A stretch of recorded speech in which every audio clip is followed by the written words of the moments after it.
ever wish you could like clone yourself Mm-hmm. so you could reach way more people and just make a bigger impact? Mm-hmm. Well, that's like the whole magic of what we're diving into today. Yeah. This idea of one-to-many. Exactly. And we're going deep on that today. Yeah, we're going to be unpacking some core concepts from Jason Fladlien's book, One-to-Many. Okay. And this is a guide to mastering group presentations, especially webinars. Oh, nice. And this book actually comes very highly recommended by the entrepreneur Alex Hormozi, Oh, wow. who credits it with, like, transforming his business. Oh, that's pretty high praise. So why should our listener care about group presentations? What's the big deal? So Fladlien makes a super compelling case for the sheer scale Okay. that you can achieve with these. Mm. So think about it. One single webinar can reach potentially thousands of people Wow. at the same time. Right. And that's huge. That's a game changer for anyone who's looking to grow a business or share their ideas or build a movement. Yeah, definitely. When you think about multiplying your efforts Yeah. by reaching that many people, Yeah. okay, that makes sense for sheer numbers, but how do you make a group presentation feel personal? I mean, we've all sat through those webinars that are just boring, Right. and you just feel like another face in the crowd. Yeah. How do you get past that? So that's like the art of it, right? Yeah. Like one of Fladlien's insights is that personalization isn't about one-on-one. Right. It's about crafting an experience that resonates with your audience, Okay. even in a group setting. So it's like creating a sense of intimacy, Yeah. even with a room full of people. Mm-hmm. That sounds like a challenge. It is, but thankfully, Fladlien gives us the tools to do that. He talks about understanding your audience's pain points, speaking their language, Right. and tailoring your message to their specific needs. So it's almost like you're having a conversation Yeah. with each person individually, Mm-hmm. even though you're addressing a whole crowd. That's a good way to put it, yeah. Cool. And then there's another big advantage that Fladlien highlights that I find pretty fascinating. Okay. And that's the power of the group setting to actually close deals more effectively. Yeah. And that was really interesting to me. Yeah. How does that work? Yeah. Because I would think one-on-one would be more persuasive. It might seem counterintuitive, but Fladlien argues that in a group setting, Okay. people are actually more receptive to sales messages. Interesting. What's the logic there? Well, in a one-on-one sales pitch, it can feel high pressure, right? Yeah. But in a group, when you're addressing objections openly and honestly, it creates a sense of transparency and builds trust. Okay. And it also taps into the power of social proof. Oh, right. So when people see others engaging positively, Mm-hmm. they're more likely to do so as well. Right. So it's like that snowball effect. Yeah. Where you get a couple of people on board and it kind of spreads. Yeah, exactly. I like that. Now, to see this in action, Yeah. let's talk about Alex Hormozi, successful entrepreneur and a big fan of Fladlien's work. Mm-hmm. How does he apply these principles? So one of his key tactics is the educational webinar. Ah, yes. The classic webinar. So what's his secret sauce? So he masterfully weaves in offers that are directly related to the content Yep. he's sharing. Mm-hmm. So for instance, if he's teaching business owners how to increase lead generation, Right. he might offer a course or a toolkit specifically designed to help them implement those strategies. So it's that value-first approach. Exactly. Give people something really useful. Yeah. And then the offer just seems natural. Yeah. It's not a pushy sales pitch. Totally. I like that. So you said that Hormozi also understands the importance of structure Mm-hmm. and that he starts with a really strong hook to capture attention, Yeah. like a statistic or a story. Mm-hmm. Okay, so you need to grab people from the get-go. Yeah. What are some examples of effective hooks that Fladlien suggests?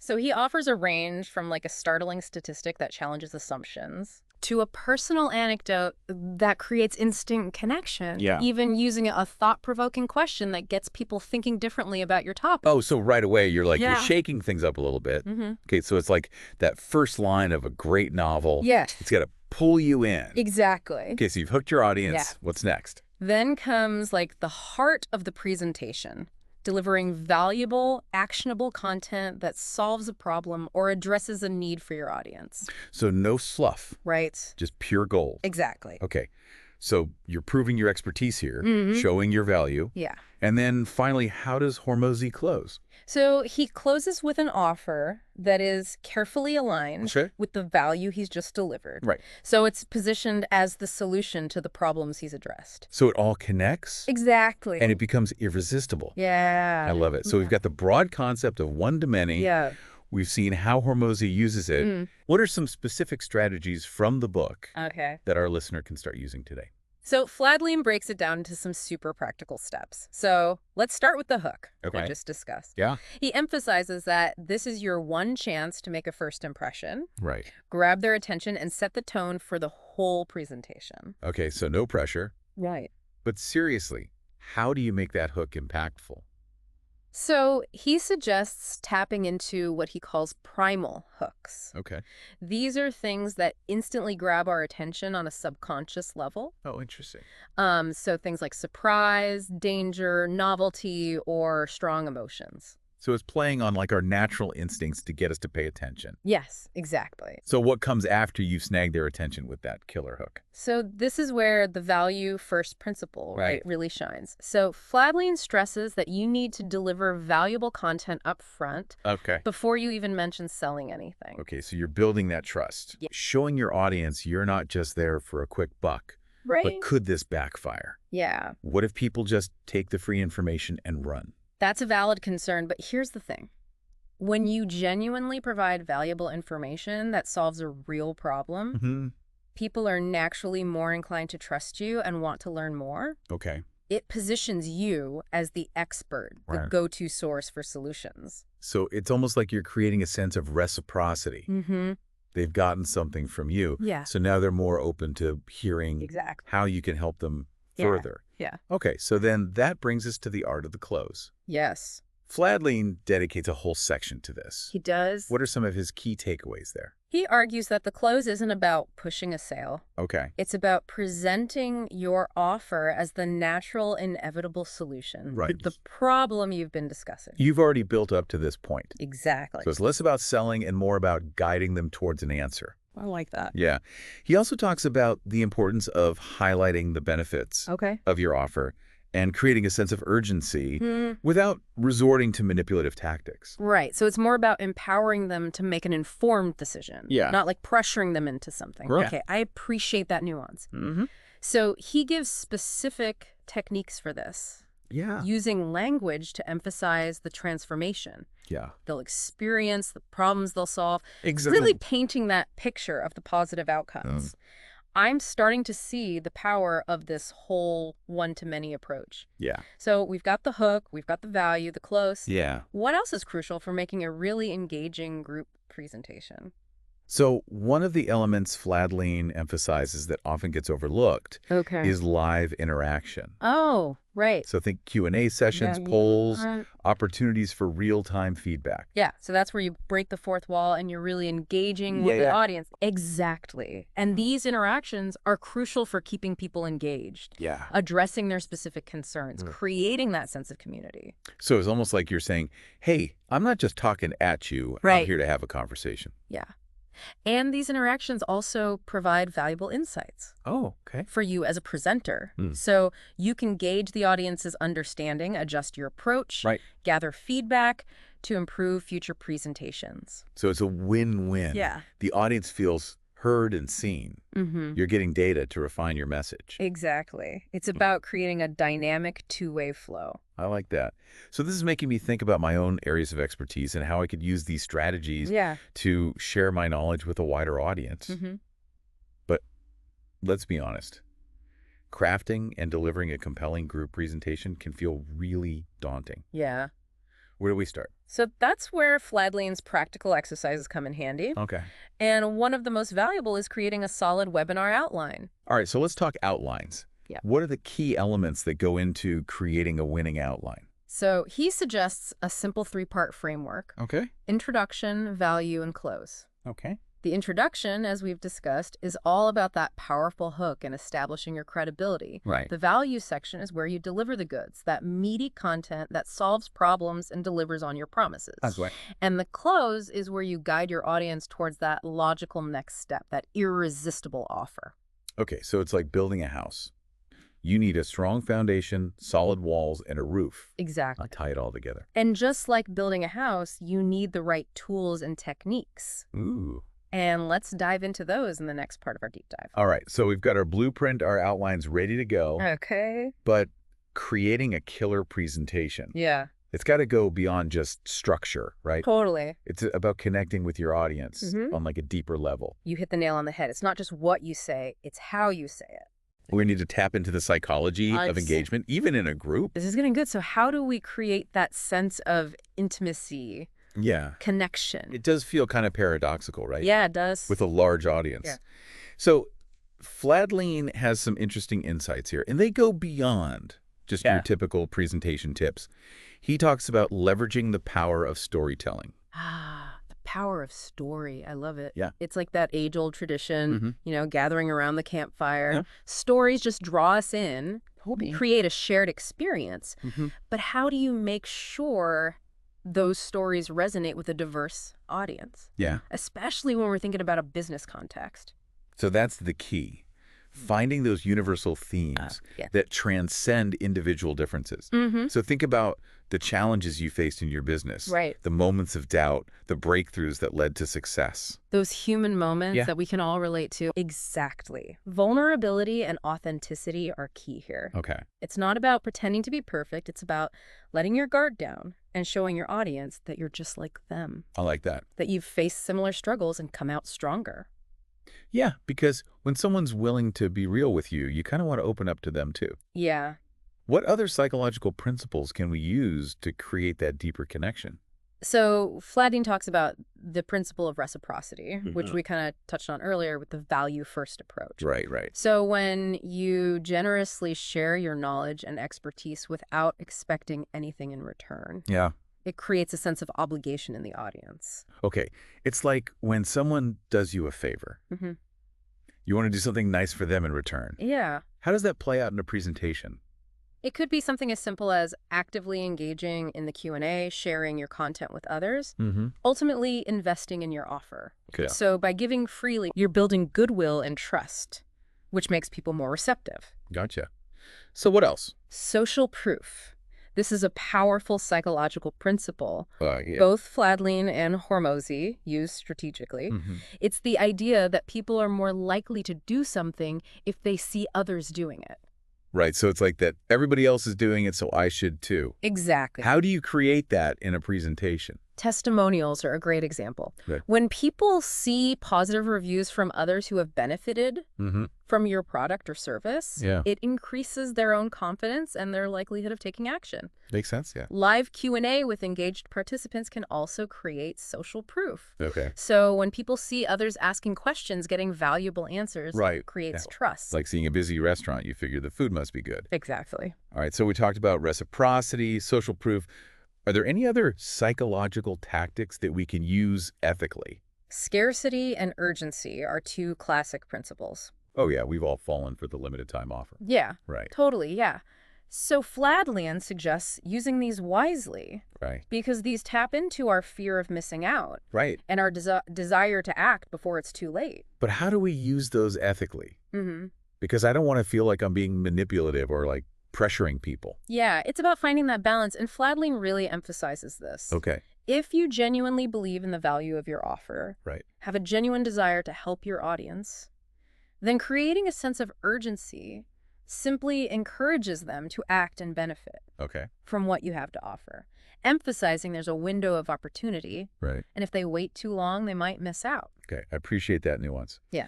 Okay, so we've got the psychology down. Okay. Now, what about the actual delivery? Yeah. How do we captivate our audience from start to finish? So this is where the performance aspect comes in. Okay. Fladlien, being a master presenter himself, has a lot to say about this. And one thing he stresses above all else is enthusiasm.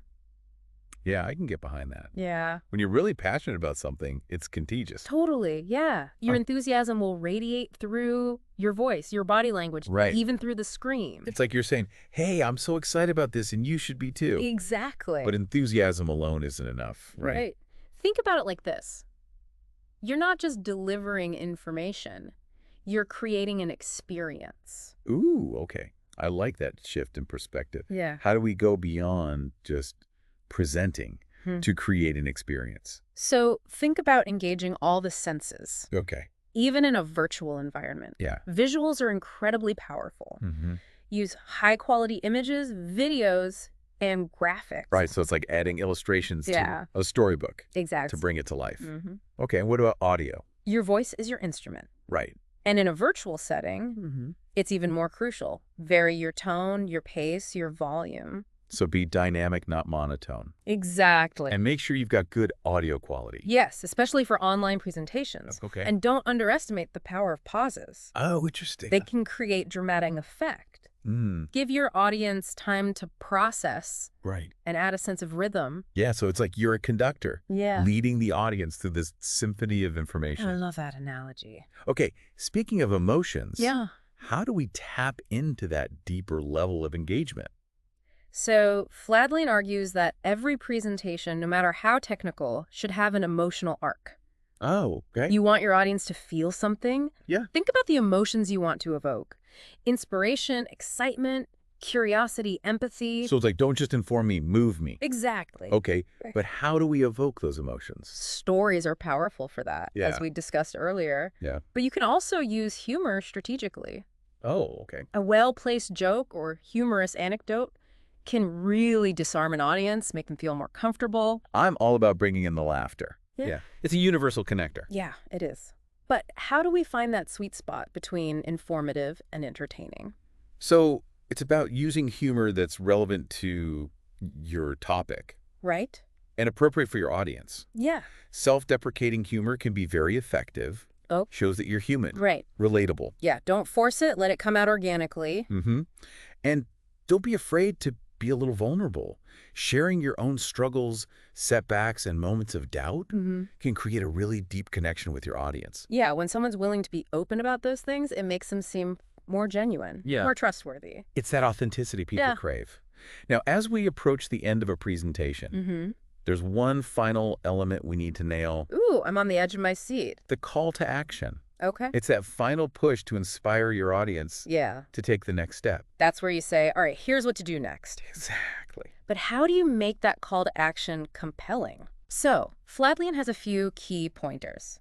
First, it needs to be clear and concise. Yeah. Tell your audience exactly what you want them to do. Gotcha. Whether it's signing up for your email list, downloading a resource, making a purchase. No ambiguity. I like it. Right. And then leverage that sense of urgency we talked about earlier. Remind them why they need to act now. Maybe it's a limited time offer, a bonus for early birds, or simply the fact that they'll miss out if they delay. Giving that little nudge while they're feeling inspired. So we've covered a lot of ground. We have. The psychology of engagement, the art of crafting an experience, the call to action. What's the key takeaway for our listener who's ready to rock their next group presentation?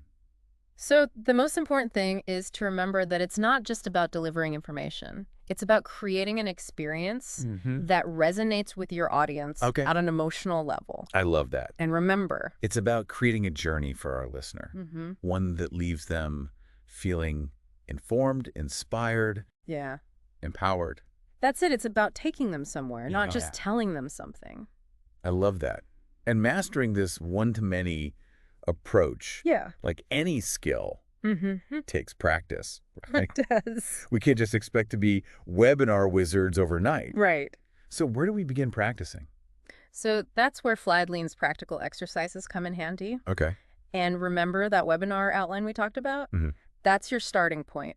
Nail down your topic. Right. Identify those audience pain points and create a structure that flows logically from hook to value to close. Okay, so I'm picturing my whiteboard filled with brainstorming notes, color-coded sticky notes. Totally. And of course, there's that objection handling practice. Yes.